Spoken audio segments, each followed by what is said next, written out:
இல்ல ஃபர்ஸ்ட் வரப்போம்போது இப்ப சென்னைன்னு இல்ல. நாங்க இத ஆர்&டி பண்ணதெல்லாம் வந்து ஈரோடு தான். சோ அப்பலாம் வந்து என்னன்னா, இது என்ன ரூ. 150க்கு ரூ. 100க்கு ஷர்ட் என்னன்னான்னு பாத்துருவோமே அப்படின்னு சொல்லிட்டு எல்லாமே ட்ரையல் பார்த்தாங்க. சோ நம்ம சொல்லும்போது அதான் சொன்னோம். விலை கம்மி அப்படின்னா, அது வந்து குவாலிட்டி இல்லன்றதே ஒரு மித்து தான். இல்ல சில பேர் இதையே நான் ரிவர்ஸா சொல்றேன்.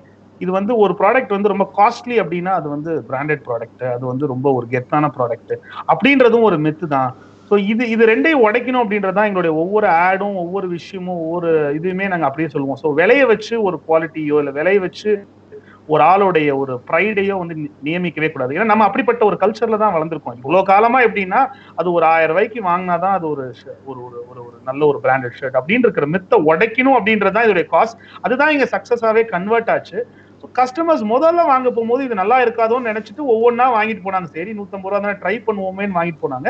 பட் அதுக்கப்புறம் அது கன்வெர்ட் ஆகுதுல அது அது வந்து ரொட்டேட் ஆகி கன்வெர்ட் ஆக போகும்போது தான் இது எங்களுடைய ஒரு சக்சஸே கிடைச்சது.